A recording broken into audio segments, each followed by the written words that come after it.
Bir hafta davomida Turkmaniston televideniyasini tomosha qildim va kutilmagan holatlar juda ham ko'p. Va o'z navbatida ko'plab turkmanlar bilan bog'lanishga harakat qildim. Video davomida buni natijasini ko'rasiz, xudo xolasa. Va o'z navbatida dunyoning eng mashhur josusi Vanberi, ya'ni Abdulhamid Xonni lol qoldirgan Vanberini kitoblaridan, ya'ni bu yerga kelib josuslik qilganlari to'g'risidagi yozgan kitoblaridan umumiy xulosani sizga taqdim qilaman. Shu sababli bu videoni oxirigacha tomosha qiling.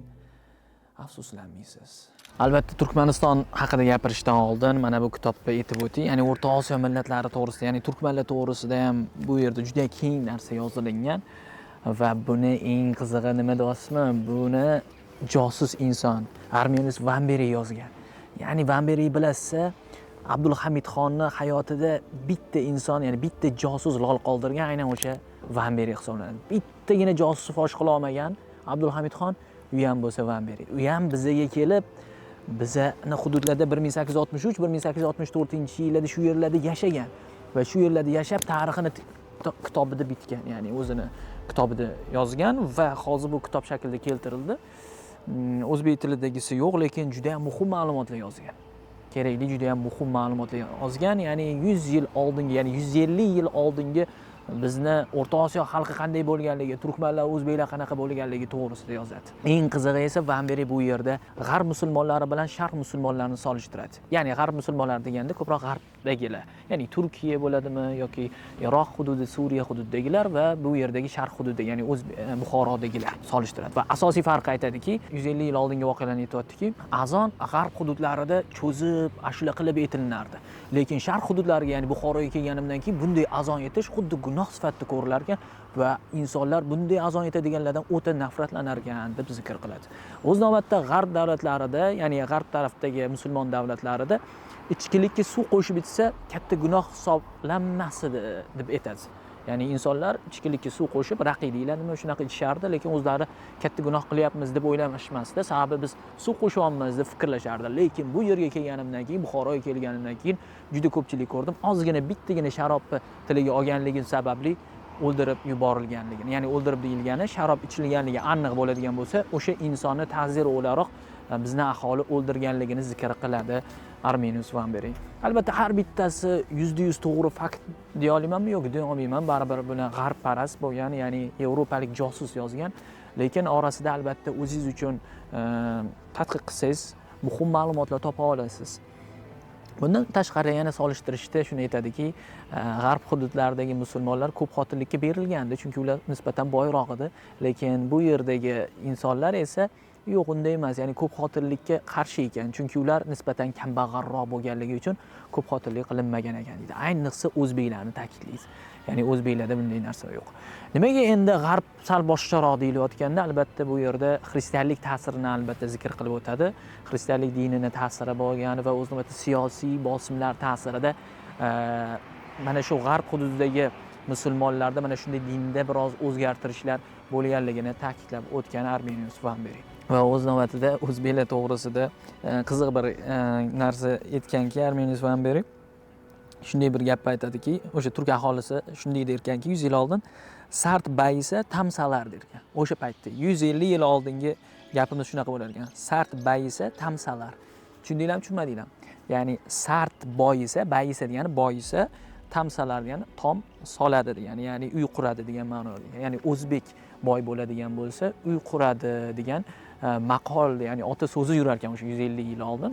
Hozir ham hech qanaqa katta o'zgarish yo'q. Rostdan ham o'zbeklarda qanaqadir baribir bir narsaga mulk qilib olish xususiyati bo'lgan. O'sha bari otalarimizdan qolgan narsa ekan bu tabiiy holatda. Va yana o'zbeklarni shuni aytib o'tadiki, o'zbeklar haqida va josus Vanberi aytib o'tadiki, o'zbeklar O'rta Osiyo xalqining eng madaniy aholisi. O'tiroq aholisi. Bu birinchi marta Vanberi deyishmadi. Bundan oldingi kitoblarda o'qigan kitoblarimda ham bu ta'kidlangan. Ya'ni o'zbeklarning madaniy ekanligi va dindorroq ekanligi boshqalarga nisbatan. Ya'ni qozoq, qirg'iz, turkmanlarga nisbatan o'zbeklar madaniyroq va dindorroq. Buni tan olish kerak. Bu yerda Vanberi ham aytgan, bu haqiqatdan ham fakt. Bundan oldingi tarixiy kitoblarimda o'qiganimda hammasida mana shunday yozilgan. Ya'ni o'zbeklar baribir nisbatan madaniyroq. Va shuni ham ta'kidlab o'tganki, o'zbeklar turk mo'g'ul ya'ni mo'g'ul qavmiga o'xshamaydigan urug'dan deb ta'kidlab o'tganman beri. Ya'ni mo'g'ullarga juda ham kam o'xshaydigan bitta turkiy millat bu turkiy urug' bu o'zbeklarni ta'kidlab o'tgan. Misol uchun qozoqlar, qirg'izlarda baribir mo'g'ullarning ta'siri ko'proq, lekin hali aytganimizdek o'zbeklarda kamroq deb zikr qilib o'tgan. Mana shunday juda ham qiziq ma'lumotlar aytib o'tgan va turkmanlar haqida ham keng yozilgan, bemalol o'qishinglar mumkin. Xo'p, turkmanlar haqida to'xtaladigan bo'lsak, turkman qayerdan kelib chiqdi desanglar, turkman ismi bo'lmagan tarixda. Islom kelgandan keyin paydo bo'ldi. Ya'ni O'g'iz qavmi bor. Bilasizlar, turkiylar juda ham katta. O'g'iz, Qipchoq, Uyg'urlar bor, Sibir turklari bor. Mana shunday ko'p katta urug'. Aynan O'g'izlarga nisbatan Eronliklar musulmon bo'lgandan keyin turkman so'zi ishlatishgan. Ya'ni turkman ismi faqatgina islomga kirishgandan keyingina paydo bo'lgan turkman so'zi. O'zi aslida Eronliklar turkman deb ularni, ya'ni O'g'izlarni atashgan. Nimaga desa, turkmonan degani ma'nosi. Turkman degani turkmonan, ya'ni turkka o'xshar ekansan degan ma'noda. Chunki O'g'izlar bilasizlar, nisbatan sal oqroq bo'ladi va shunga nisbatan aynan Eronliklar ham turkka o'xshar ekansan degan ma'noda turkman ismi ko'p qo'llashgan. Shu sababli O'g'iz qavmiga nisbatan turkman so'zi qo'llashgan. Shu sababli ham bilsanglar, Usmoniylarda butun boshli Usmoniylarda Anadoluga borilganda ham faqat ularga turkman so'zi qo'llashgan, turkman deyishgan, o'zlarini ham turkman deb tanishtirishgan. Birinchi Eronliklar qo'yishgan, keyin turkmanlar qilingan. Ya'ni Usmoniylar ham turkman deb bilishgan o'zlarini. Hozirgi kunda Turkmaniston, Ozarbayjon, Turkiya davlatlari bular albatta O'g'iz urug'iga oid. Shu sababli bular ya'ni turkman deb atashsa ham bo'ladi bularni nisbatan. Lekin Qipchoqlarga, Uyg'urlarga nisbatan bu turkman so'zi qo'llashmagan, ishlatishmagan. Ya'ni turkman so'zini umumiy tarixi shundan iborat. Kitobdagi yana bir qiziq fakt shunday ediki, o'zbeklarning o'ziga xos jihati yana bittasi bosh kottaligi deb zikr qilingan. Shu sababli tojiklar o'zbeklarga nisbatan yo'g'on kallaliklar deb laqab qo'yishgan ekan. Shuni zikr qiladi Van Beri, aytib o'tadi, aynan o'zbeklarga xos jihati. Va bundan tashqari O'rta Osiyo xalqi u davrda yahudiylardan o'ta nafratlanar ekan. Ya'ni yahudiylarni sehrgar, jodugar sifatida ko'rishar ekan, hattoki qul sifatida ularga berishsa ham uni qul sifatida ushlab turishmas ekan. Mana shunday nafratlanishgan O'rta Osiyo xalqi yahudiylardan. Van Beri hukmronlik qilib turgan paytda, ya'ni 1864-yillarda bu kitob oxirgisini yozadi. Sovet ittifoqi kirib keladi bizning hududga va shundan keyin Van Beri chiqib ketadi. Van Beri bilasizlar, Angliya josusi, u yerda Angliya barib kirmoqchi bo'lgan bizning hududlarga, o'shaning uchun Van Beri jo'natgan bo'lgan. Eng kuchli josuslardan birini jo'natmoqchi bo'lgan bizga va jo'natgan o'sha 1 yillik va o'sha ko'rgan, guvoh bo'lgan narsalarni Van Beri kitobida bitadi. Va 1864-yilda chiqib ketgan va bu yerdan Sovet ittifoqi kirib kelgan, shu bilan O'zbekiston hududlarini va shu bilan Turkmaniston hududlari. Oxiri 1881-yilda Ashxobod qo'lga kiritilgan, Turkmaniston ham Sovet ittifoqiga o'tgan. Va Sovet ittifoqidan keyin bu hududlarda Turkiston general gubernatorligi quriladi, chunki bu yerda aholisini hammasi Turkiya aholi, o'shaning uchun Turkiston general gubernatorligi quriladi. Endi qiziq nuqta shundaki, 1923-yilda Otaturk Turkiya davlatini quradi. 1923-yilda tasavvur qilsa, undan oldin nima edi? Turkiya emas edi. Ular hech qachon Turkiya deyishmagan o'zlari nomini, balki Usmoniylar deyishgan. Aholi ham hech qachon turkmiz deyilmagan, faqat bizning aholiga nisbatan turk deyilgan. Ularning aholisi Usmoniylarmiz, ya'ni Usmoniymiz deyishgan aholisi. Turkmiz juda ham keng yoyilmagan. Lekin Otaturk kelgandan keyin 1923-yilda Turkiya davlatini quradi. Va dunyoda ikkita turk davlati paydo bo'lib qoladi. Tushunsiz, Turkiya davlati, bu yerda Turkiston general gubernatorligi. Tabiiy holatda ikkalovi bir xil millatdan ekanligini tushunib turishadi, to'g'rimi? Lekin ikkalovidagi asosiy farq, Turkiya mustaqil, Turkiston esa qaram, ya'ni Sovetga qaram. Tabiiy holatda Turkiston aholisi, ya'ni bizning do'dalarimiz o'ylashi mumkinmi? Turkiya aholisi, millatdoshlarimiz mustaqil, biz nimaga mustaqil emasmiz? Biz ham ozod bo'lishimiz kerak deb Sovetga isyon qilishi mumkin edi? Mumkin edi. Sovet ittifoqi shuni o'ylagan holatda Turkistonni parchalab tashladi va Turkistonni mana shunday O'zbekiston, Qozog'iston, Qirg'iziston, Turkmaniston qilib bo'lib tashladi. 1924-yilda yuz beradi. Tasavvur qilingizlar, 1923-yilda Turkiya qurildi va roppa-rosa 1 yildan keyin esa O'zbekiston qurilib turibdi 1924-yilda. Ya'ni Sovetga qaram bo'lgan O'zbekiston qurilib turibdi yoki Turkmaniston qurilib turibdi. Mana shunday holatlar bo'lgan tarixda. Bu haqida oldingi videolarda ham aytganman. Bu to'g'risidagi videoni ko'rishingiz mumkin. O'zbekiston nima maqsadda qurilgan to'g'risida videoda aytib o'tganman, bu to'g'risida kengroq to'xtalganman. Shu bilan davom etamiz. Turkmaniston Rossiyaga qaram bo'ldi, ya'ni ruslarga qaram bo'ldi. 1991-yilda xuddi Turkmaniston bizga o'xshab mustaqil bo'ldi va Sapamurod Niyozov Turkmanistonning boshiga aylandi. Ya'ni Sovet davrida Sapamurod Niyozov turkman aholisida obro'si baland edi. Nimaga? Chunki turkman tilini asosiy tiliga, rus tiliga o'xshatib asosiy tilga aylantirgan edi. O'z navbatida rus xalqiga nisbatan sizlar bizni qashshoq qildinglar degan nidolari bor edi. Shu bilan aholini e'tiborini qozondi Sapamurod Niyozov. Va mustaqil bo'lgandan keyin o'zini prezident qilishni maqsad qildi. Shu maqsadda referendum o'tkazdi xalq orasida. Ya'ni men prezident bo'lishga rozimisiz yoki rozi emasmisizlar degan hiylakorona bu referendum edi. Tabiiy ravishda hamma rozi, mana 90% aholi hammasi meni prezident bo'lishimga rozi deb o'zini turkman boshi deb e'lon qildi Sapamurod Niyozov. Undan keyin esa gaz, elektr va benzinni deymizmi, shunga o'xshagan resurslarni tekin qilib qo'ydi Sapamurod Niyozov. Bungacha hammasi zo'r edi. Yaxshi ketayotdi Sapamurod Niyozov, lekin g'alati ishlarni keyin sekin boshladi. Ruhnoma kitobini yozdi va Ruhnoma kitobini yozgandan keyin butun xalqqa chiqib aytdiki, mana Ruhnoma kitobini yozdim, buni o'qinglar, sababi farosatinglarni oshiradi, uylarga baraka olib kiradi, 3 marta o'qisanglar jannatga kirasizlar degan va'dalarni ham berdi Sapamurod Niyozov Ruhnoma kitobida. Bu kitobda nima yozgan deyotgan bo'lsanglar, faqatgina nasihat xolos, boshqa narsa emas. Ya'ni o'zini aholisiga bo'lgan nasihatlarni yozgan. Misol uchun bir qismida onaga yaxshilik qilish, ilm o'rganish to'g'risida. Faqat yaxshiliklar emas u, shunga o'xshash narsalar yozilgan. Va shu sababli ham buni hattoki shunchalik yoydiki, katta haykalni qurdi. Ya'ni Ruhnoma kitobini va bundan tashqari universitetga bir bola kirmoqchi bo'lsa, Ruhnomani yodlagan bo'lsang, ya'ni imtihon bo'lardi Ruhnomadan. Agar yaxshi Ruhnomani bola yodlab olgan bo'lsa yoki o'qib olgan bo'lsa, imtihondan o'tardi, bo'lmasa o'ta olmasdi. Ya'ni Ruhnomani darajasini juda ham ko'klarga ko'tarib yubordi Sapamurod Niyozov. Albatta shu bilan to'xtadimi? Yo'q, to'xtamadi Sapamurod Niyozov. Albatta bilasiz, uylarda kir yoyib qo'yishadi, domlarning tepasiga yoki uylarni tashqariga chiqarib kir yoyib qo'yishadi. Bu narsa Sapamurod Niyozovga yoqmadi. Yedi, hammaga aytinglar kirni ichkariga quritsin, tashqariga chiqarishmasin dedi. Konditsionerlarni qo'yishibdi tashqariga, u ham xunuk ko'rinyapti. Butun hammaga tarqatdinglar, konditsionerni ham yo'q qilsin, umuman konditsioner qo'yish mumkin emas, taqiqlandi. Chunki bu Sapamurod Niyozovga yoqmagandi. O'z navbatda kuchugi ham yoqmasdi unga. Bechara kuchugiga nima ayb? Shu bilan Turkmanistonda kuchugi yo'q, chunki taqiqlandi kuchuk boqish.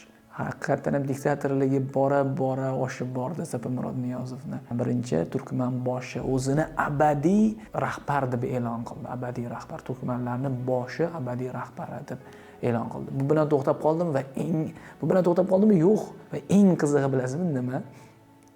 Valyuta chiqarilgandi, ya'ni turkman puli chiqarilgandi. Unda birinchi chiqarilgan pulda Sapamurod Niyozovning sochi oq rangda edi. Ya'ni oq tushgan rangda rasmga olingan va o'sha valyutada oq rangda edi. Undan keyin Sapamurod Niyozov nima qildi? Sochini bo'yadi qoraga. Qoraga bo'yagandan keyin o'ylab qoldiki, men bu pulimda qari ko'rinib qolman. Eng qizig'i esa Sapamurod Niyozov aytdiki, bu eski pullarni muomaladan qoldiringlar, kerak emas. Endi men sochimni yengiladim, qora soch qildim, o'shanday holatda rasmga tushaman. Endi yangi pullar joriy qilinadi. U yerda sochim qora rangda bo'lishi kerak deb mana shunday pullarni joriy qildi. Tushunsa qanchalik botayotganini, bir millatni qanchalik tubanlikka olib kirib ketayotganini menimcha yaxshi tushunib turibsiz. Shifokorlar u davrlarda Gippokrat qasamini emas, balki Niyozov qasamini ichishardi. Va o'z navbatida Sapamurod Niyozov onasini juda ham yaxshi ko'rardi. Shu sababli u uchun juda ham katta haykal bunyod qildi. Va onasiga hatto mart oyini butunlay olib tashladi. Yanvar oyini o'zini nomiga o'tkazdi. Ya'ni Niyozov oyi deb e'lon qildi. Mart oyini esa ya'ni onasining nomiga qo'ydirdi. Lekin bu tarafdan yaxshi, ya'ni onasini yaxshi ko'rgan inson edi Sapamurod Niyozov. Va 2001-yilda esa ba'zi ma'lumotlarga ko'ra u o'zini payg'ambar ekanligini e'lon qilmoqchi bo'lgan, lekin juda ham katta qarshilik tufayli buni to'xtatgan degan xabarlar bor.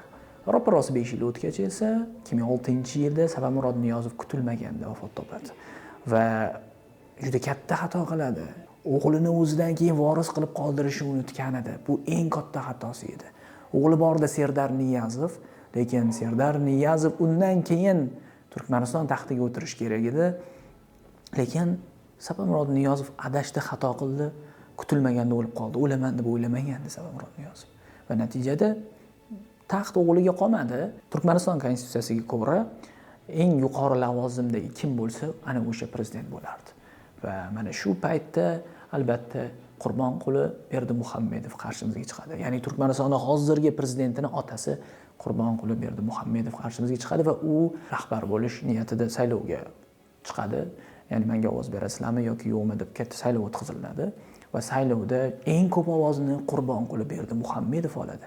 Nimaga deysiz? Sababi undan boshqa saylovchilar yo'q edi, ya'ni nomzodlar yo'q edi. Bitta Qurbonquli Berdimuhammedov edi. Tasavvur qilsa, aholi saylash joyiga boryapti, saylaymiz prezidentni deyapti, lekin yozuvda bir kishi bor, faqatgina Qurbonquli Berdimuhammedov. Va albatta eng katta ovoz bilan Qurbonquli Berdimuhammedov prezident deb e'lon qilinadi. Va shundan keyin esa hozirgi kunda ham Qurbonquli Berdimuhammedovni ko'rishimiz mumkin. U baribir rahbar o'g'lini Serdar Berdimuhammedovni hozirgi kunda prezidentlikni unga topshirdi. Serdar Berdimuhammedov topshirdi, lekin davlatdagi kuchi hali ham to'xtagani yo'q. Hali ham davlat kuchiga ega. Bizni prezidentimiz yaqin kunlarda, ya'ni kechadan oldin kuni borgan paytlarda ham birinchi bo'lib Qurbonquli Berdimuhammedov kutib oldi. Ular bilan ozgina gaplashgandan keyin prezidentimiz haqiqiy prezident bilan keyin ko'rishdilar. Shunaqa holat. Do'stlar, bugun juma va Turkmaniston televideniyasini ko'rishni boshladim bugundan. Bundan oldingi videoyimiz, ya'ni Isroil TV'sini tomosha qildim degan videoyimiz juda ko'pchilik tomonidan ko'rildi va endi Turkmaniston televideniyasini ko'rishga qaror qildim. Sababi o'zi Turkmaniston TV'sini bundan oldin ko'rgan edim. Bu to'g'risida o'zi video chiqarmoqchi edim. Lekin ma'lum bir sabablar, ishlar ko'payib ketganligi uchun to'xtatgandim. Mana bugun ekan taqdir, bugundan yana qaytadan boshladim. Yana bir hafta tomosha qilmoqchiman Turkmaniston televideniyasini. Bundan oldingi videolar juda ko'p ko'rildi, lekin hali aytganimdek tayyorgarlik juda ham oz bo'lganligi uchun ko'p xatolikligi, ya'ni nutqda baribir ko'plab xatolikka yo'l qo'ygan bo'lishi mumkin. Sababi hozir ishlar juda ham ko'p bo'lganligi uchun hattoki repetitsiya ham qila olmayapmiz. Lekin maktabimizda ishlar ajoyib ketyapti. 8 o'quvchimiz Amerika yo'llanmasini qo'lga kiritishdi. Bu juda ham quvonarli holat bo'ldi biz uchun. Iyunda Amerikaga ketishadi. Bir kishi O'zbekistonda o'tkazilgan xalqaro olimpiadada bir kishimiz oltinni egalladi, 6 kishi kumushni egalladi Farabiy maktabidan va yana 3 kishimiz bronza medalni qo'lga kiritishdi va Amerikaga yo'llanmani qo'lga kiritishdi. Va bundan tashqari hozir Indoneziyaga yana bir o'quvchimiz xalqaro olimpiadaga ketgan. U ham Indoneziyani yutib olgandi. Indoneziya yo'llanmasini mana hozir yaqinda uchib ketdi va yaqinda ertaga menimcha Indinga Indoneziyadagi xalqaro olimpiadada ishtirok etadi, ya'ni qatnashadi, imtihonlar boshlanadi. Xudo xolasa kutib turibmiz, u yerdan ham yuqori o'rinlarni egallaydi degan maqsadda kutib o'tiribmiz. Va bundan tashqari maktabimizda asosiy yangilik 11-sinflarimizni ham ko'pchiligi allaqachon 3 ta fanni yopib bo'lishdi. Oldinda 2 ta fan qoldi. Xudo xolasa mo'ljallanmas qolgan 2 ta fanni ham to'liq yopishsa imtihonga kirishmaydi, balki sertifikat bilan, ya'ni 4 ta sertifikat bilan bitirishadi. Mo'ljallanmas 80% o'quvchilarimiz, 11-sinf o'quvchilarimizni to'laqonli sertifikat bilan ta'minlamoqchimiz. Mana shuni harakatidamiz do'stlar. Ishlar ko'p, shu sababli ham videolar chiqishda sekinlashgan. Bizani to'g'ri tushunasizlar degan umiddamiz. Lekin iloji boricha sizlarga yaxshi sifatli va siyosiy ongiylarni rivojlantiradigan, fikr qarashinglarni, tanqidiy fikrlashinglarni rivojlantiradigan videolar qilishga harakat qilmoqdamiz. Do'stlar, o'quvchimiz Indoneziyadan qaytib keldi. Indoneziyadagi xalqaro olimpiadada vatanimiz sha'nini munosib himoya qildi. Best Team Each Country bosqichida oltin medalni qo'lga kiritdi. Individual musobaqada esa 4-o'rin sohibiga aylandi. Turkmaniston televideniyasidagi xulosalarimni aytishimdan oldin shularni aytib ketayki, Turkmanistonda bayroqni, o'lkani va o'lkani rahbarini tanqid qilish mutlaqo taqiqlanadi. Bu xiyonat bilan bir xil. Shu sababli Turkmaniston televideniyalarida hech qanday tanqid haqida gap so'z bo'lishi mumkin emas. Hattoki Niyozov davrida jurnalistlar televideniyaga chiqadigan bo'lsa, o'lkaga, bayroqqa, rahbarga noo'rin gap gapirmayman deb qasam ichib chiqishardi. Ya'ni jurnalistlar mana shunday holatda. Umumiy holatda Turkmaniston televideniyasida 8 ta kanal bor ekan. Kanallar juda ham oz va hattoki 5 tasi bir-biriga juda ham yaqin. Deyarli bir xil desa ham bo'ladi. Ya'ni faqat axborotlar. Ya'ni ko'pincha prezident, ya'ni Serdar Berdimuhamedov qayergadir borgani yoki mehmon kutib olgani yoki bo'lmasa Qurbonquli Berdimuhamedov, ya'ni uni otasi qayergadir borgani yoki bir mehmon kutib olgani yoki biron bir marosim bo'ladigan bo'lsa, faqatgina ular yoritiladi. Iloji bo'lsa o'sha 5 ta kanal faqat prezidentlarga mo'ljallangan desa bo'ladi. Ya'ni qachon kirsam faqat prezidentni ko'rdim. Yo Qurbonqulini Berdimuhamedov yoki bo'lmasa Serdar Berdimuhamedovni ko'rdim. Va albatta Serdar Berdimuhamedov, ya'ni prezidentning rasmi har yerda ko'rishinglar mumkin televideniyani. Borgan joylarda ham albatta ularni rasmi turadi. Bu tabiiy holatga aylangan. Va shuni ham zikr qilib o'tib ketish kerak. Televideniyada bu 5 ta kanal shulardan iborat, iloji bo'lsa axborotlardan iborat. Qolgan 3 tasi Turkman ovozi degan kanal bor. U yerda faqat qo'shiq, musiqalar kuylanadi va shuni ham aytib o'taylik, turkmanlar musiqaga juda ham qattiq berilgan ekan. Har yerda qandaydir bir ovoz, bir musiqa eshitilib turadi. Ko'p qo'yiladi bu holat. Va o'z navbatida yana bitta kanal sport va meros kanallari bor. Bu 3 ta alohida kanal. Bunda sport beradi, bunda esa musiqa qilinadi. Va tayinli albatta kanal, to'g'risini aytsam, Isroil televideniyasini ko'rganimdan keyin bu yerni ko'rishim juda ham zerikarli bo'ldi. Haqiqatdan ham zerikib ketdim. Sababi Isroil televideniyasida tadqiqotchilar kelib biron bir mavzuni yoki bo'lmasa siyosiy voqealarni tahlil qilishardi.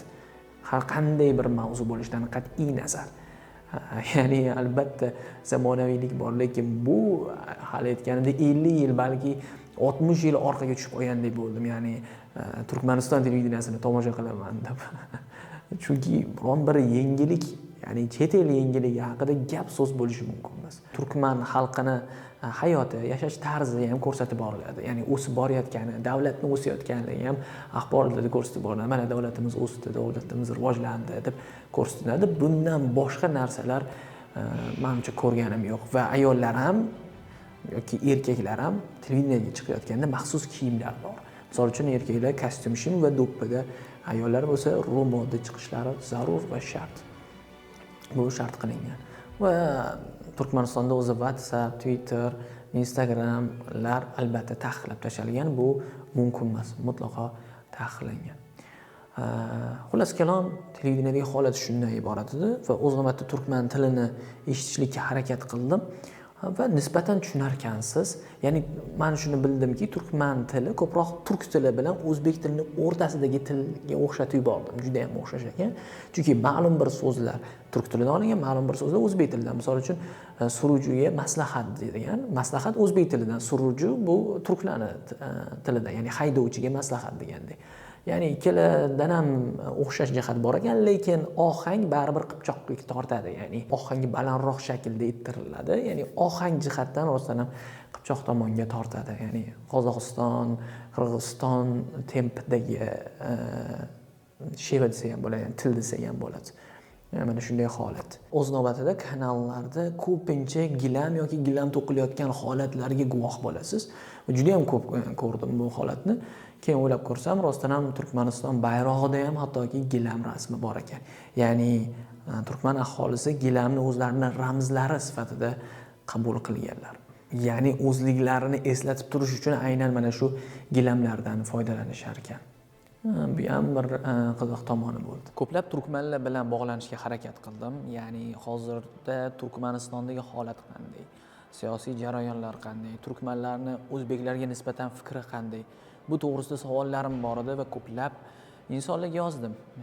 Instagram, Telegram orqali, lekin ko'pi javob bermadi, ba'zilari esa rad qildi. Ba'zilari esa albatta onlayn emas, balki savolingizga javob yozib yuborishim mumkin dedi va ularning orasidan bittasi javob berdi va ana shuni so'zini o'qib beraman sizlarga. Ya'ni Turkmanistondagi hozirgi siyosat va o'zbeklar haqida so'ragan paytimda shunday javob berdi. Turkmaniston qardosh davlatimizga katta hurmat bilan qaraydi. Ya'ni o'zbeklarga katta hurmat bilan qaraydi. Turkmaniston tinch va mustaqil davlat. Bu yashash, o'qish, ishlash va ijod qilish uchun ajoyib joy. Bu mehmonlar sevishi va mehmon bo'lishi mumkin bo'lgan mamlakat. Bizning eshiklarimiz doimo ochiq shaklda javob beryapman. Albatta rahmat aytib qolamiz, chunki o'zbek tilida javob berdi. Va ko'rib turibsiz javobini. Albatta hozirgi Turkmaniston holatini juda ham zo'r baholagan, tabiiyki. Menimcha ko'p turkman aholi hozircha fikrim bo'yicha hozirgi siyosatni ma'qullaydi. Xohlamasa ham, lekin menimcha ma'qullaydi deb o'ylayman. Bugungi mavzu shulardan iborat edi. Bu video ko'pchilikka yetib borishi uchun bizga obuna bo'lib, bu videoga like bosib qo'ying va yaqinlaringizga bu videoni tarqatib qo'ying. Bu kabi videolar doimo ko'rib borish uchun bizga obuna bo'lib qo'yishni unutmang.